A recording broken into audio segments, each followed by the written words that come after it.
हरिओम प्रिय दर्शकों, यदि आपकी मीन राशि या मीन लग्न है तो इस वीडियो को बहुत ध्यान से देखिएगा, समझिएगा। इस वीडियो में हम समझने वाले हैं कि 2025 आपके लिए कैसा रहेगा।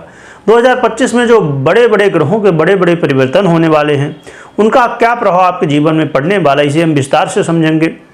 ये 2025 का वार्षिक राशिफल है, इसे आप बहुत ध्यान से देखिएगा, बिना स्क्रिप्ट किए देखिएगा, क्योंकि इसकी एक एक बातें बड़ी ही महत्वपूर्ण है। संभवतः ये वीडियो बड़ी हो सकती है, हमने बहुत कोशिश की है कि छोटी से छोटी वीडियो बने, परंतु ये वार्षिक राशिफल है, बड़े ग्रहों की चर्चा है, इसलिए इसमें थोड़ा हो सकता है कि समय लगे, तो ध्यान से देखिएगा। आइए समझते हैं सबसे पहले ग्रह स्थितियों को, फिर हम क्या प्रभाव हमें मिलेगा वो समझेंगे, और फिर उपाय क्या करने होंगे जिससे 2025 आपके लिए श्रेष्ठ हो सके, तो ये भी हम जानेंगे। प्रिय दर्शकों, 2025 में जैसे मैंने अभी कहा कि बहुत बड़े बड़े परिवर्तन होने जा रहे हैं, जिसमें से एक महापरिवर्तन भी कहा जाएगा। आइए समझते हैं। तो देखा जाए तो देवगुरु बृहस्पति का परिवर्तन होने जा रहा है, जो बड़े परिवर्तन में से एक है। देवगुरु बृहस्पति अपना राशि परिवर्तन करेंगे 14 मई को। 14 मई को ये मिथुन राशि में गोचर करना प्रारंभ करेंगे, परंतु 14 मई तक वृषभ में ही गोचर कर रहे हैं, उसी में गोचर करेंगे। शनिदेव का भी महापरिवर्तन होने जा रहा है, क्योंकि ये 2.5 वर्ष के लिए होगा, इसलिए इसे महापरिवर्तन कहा जा सकता है। और शनिदेव का ये परिवर्तन मीन राशि में होने जा रहा है, यानी कि आपकी ही राशि में होने जा रहा है, इसलिए आपको बहुत ध्यान से देखना होगा, समझना होगा, क्योंकि देखा जाए तो ये परिवर्तन बहुत कुछ बदलाव करेगा। और राहु और केतु का भी परिवर्तन होने जा रहा है 2025 में, क्योंकि राहु और केतु का परिवर्तन लंबे समय के लिए होता है, यानी कि 1.5 वर्ष के लिए होता है। तो राहु और केतु का परिवर्तन 18 मई को होने जा रहा है। 18 मई को राहु कुंभ राशि में गोचर करना प्रारंभ कर देंगे और केतु सिंह राशि में। प्रिय दर्शकों, आइए अब हम समझते हैं कि हमें क्या फल ये देंगे नवग्रह, इनका विशेष रूप से हम समझते हैं क्या कैसी स्थितियां हैं। तो एक तो सबसे बड़ी बात है कि गुरु का परिवर्तन, उसे हम सबसे पहले समझ लेते हैं, क्योंकि आपके राशिश हैं, आपके लग्नेश हैं। देवगुरु बृहस्पति अभी मई तक आपके तृतीय भाव में ही गोचर कर रहे हैं, तो ये आपके भाग्य को बड़ा ही प्रबल कर रहे हैं। 2025 में आपके कई सारे ऐसे काम हैं जो बनते हुए आपको दिखाई देंगे। 2025 में यदि आप अपने जीवन में प्रयासरत हैं कि कैसे भी हो जाए, कुछ भी हो जाए, हमारा भैया विवाह तो हो जाए, हैं, यदि आप विवाह के लिए उत्सुक हैं तो 2025 में आपको मौका मिलने वाला है। 2025 में देखा जाए तो देवगुरु बृहस्पति मई तक आपके लिए बड़ा ही सहयोग कर रहे हैं। आप विवाह वगैरह करना चाहते हैं, कर डालिए, अभी मौका है मई तक, है ना, और उसके बाद फिर परिवर्तन हो जाएगा। तो अभी आपके लिए बहुत श्रेष्ठ समय है, और जितना हो सके तो प्रयास कर लीजिए। इसके बाद देवगुरु बृहस्पति मई तक व्यापारियों का बड़ा सहयोग कर रहे हैं, व्यापारियों को धन लाभ कराने वाले होंगे देवगुरु बृहस्पति। साथ में आपके जीवन में आप यदि अपने आय को लेके चिंतित थे तो 2025 में आय से संबंधित समस्याएं भी दूर होने वाली हैं। परंतु जैसे ही देवगुरु बृहस्पति परिवर्तन करेंगे, मिथुन राशि में आएंगे, वैसे ही आपके सुख भाव में आ जाएंगे। तो ये बड़ा ही श्रेष्ठ है आपके कार्यक्षेत्र को लेके, आपके जॉब को लेके। जो लोग जॉब के लिए परेशान थे, उनके लिए 2025 में देवगुरु बृहस्पति जॉब की स्थिति बनाएंगे, जॉब के योग बनाएंगे। साथ में देवगुरु बृहस्पति आपके जीवन में रहस्यों से पर्दा उठाएंगे। आपके जीवन में आप कोई रिसर्च वर्क कर रहे हैं, वहाँ पर सफलता दिलाएंगे, आपको अचानक धन की प्राप्ति कराएंगे। देवगुरु बृहस्पति आपके जीवन में गूढ़ समस्याओं का भी समाधान देने वाले हैं। साथ में देवगुरु बृहस्पति आपके जीवन में आपके व्यय को रोकेंगे, जो व्यय की स्थिति बनी थी उसे अब कम करेंगे और आपके आय में वृद्धि करेंगे। साथ में विदेश से यदि आप जुड़े हुए हैं, खासकर यदि जॉब को लेके, तो बड़ा ही लाभ मिल सकता है 2025 में। विदेश से जुड़ के यदि व्यापारी हैं तो भी आपको इसका लाभ मिलेगा कुछ न कुछ। साथ में देखा जाए तो हम चर्चा कर लेते हैं शनिदेव की। तो शनिदेव का ये जो परिवर्तन है, आपके 7.5 का द्वितीय चरण प्रारंभ हो जाएगा। ये बड़ा महत्वपूर्ण होता है, क्योंकि इस समय आप देखेंगे कि आपके जो काम हैं उसमें कहीं ना कहीं कई बार डिले देखने को मिलने वाला है, मानसिक तनाव की स्थिति देखने को मिलने वाली है, तो आपको सावधानी रखनी है। शनिदेव के प्रभाव से कहीं ना कहीं मैरिज लाइफ में समस्याएं देखने को मिलेंगी, आपस में लड़ाई झगड़े वाद विवाद। व्यापारियों को भी उतार चढ़ाव भरा हुआ समय देखने को मिलने वाला है। साथ में आपको अपने भाई बंधुओं के साथ अपने रिश्तों को मजबूत रखना, क्योंकि इसमें थोड़ा सा कलह का माहौल, अलगाव की स्थिति बनेगी।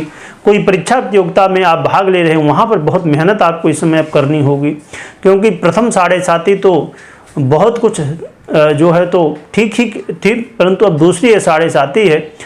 दूसरी 7.5 का मतलब 7.5 में 3 फेस होते हैं, यानी कि 2.5 वर्ष के। तो दूसरा चरण चल रहा है, दूसरी 7.5 नहीं, दूसरा चरण 7.5 का। तो दूसरा चरण जो है तो आपके लिए 7.5 का थोड़ा सा जरूरी है। आपको अब घर से बाहर निकलने की, आपको जरूरी है अपने कार्य क्षेत्र के लिए, अपने कर्म के लिए आपको घर से बाहर निकलना पड़ेगा। अब शनिदेव आपको बाहर निकालेंगे, खूब मेहनत करवाएंगे इन 2.5 वर्षों में। तो आप थोड़ा सा अब अपनी कमर कस लीजिए, मेहनत करने के लिए तैयार हो जाइए, क्योंकि यदि आप मेहनत करने के लिए खुद तैयार नहीं होंगे तो शनिदेव तो तैयार करेंगे ही। थोड़ी बातें जो है तो ये कड़वी हो सकती हैं, परंतु यदि आप इस बात को समझ गए तो आपके लिए हितकर ही है, आपके लिए लाभदायक ही है। शनिदेव बस इतना कहना चाहते हैं कि तुम कर्म करो तो हम तुम्हारे साथ हैं, यदि तुम कर्म नहीं करोगे तो हम तुम्हारे साथ नहीं।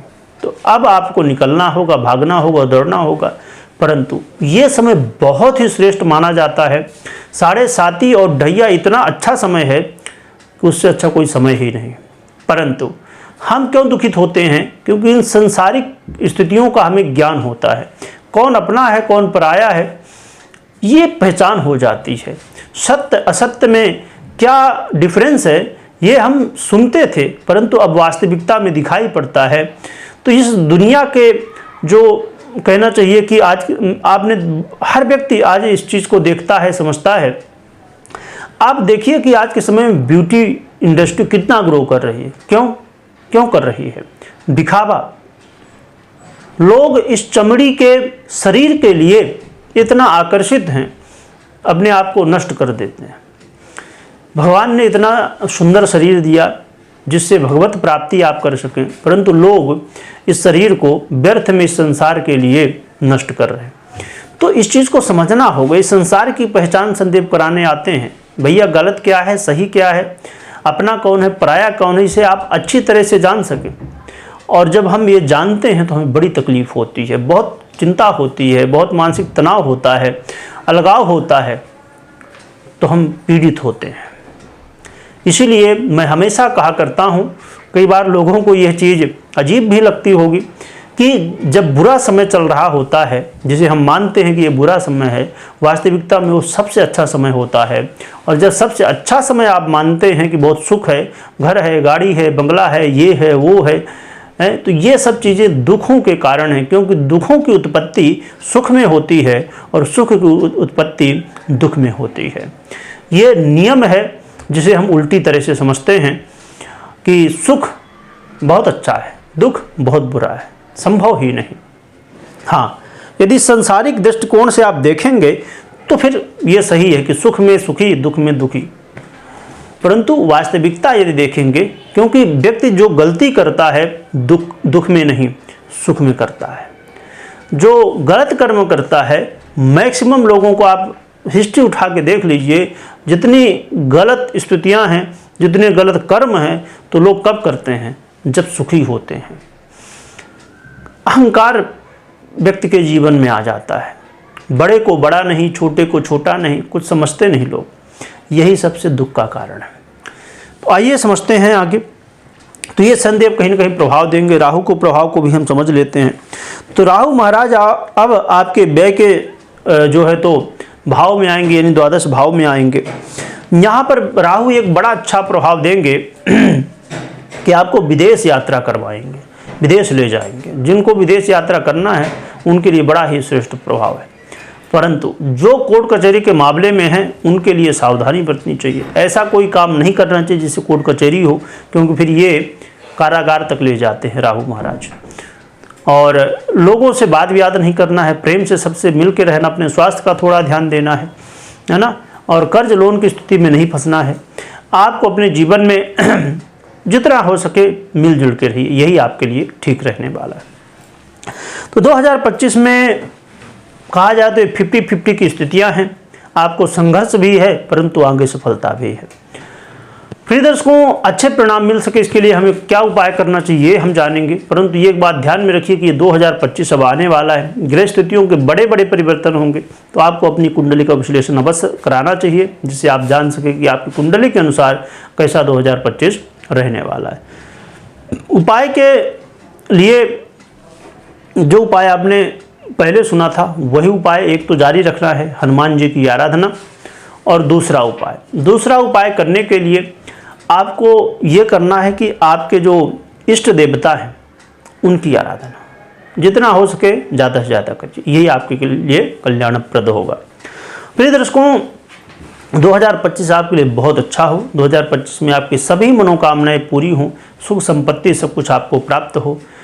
इसी कामना के साथ वीडियो देखने के लिए बहुत बहुत धन्यवाद।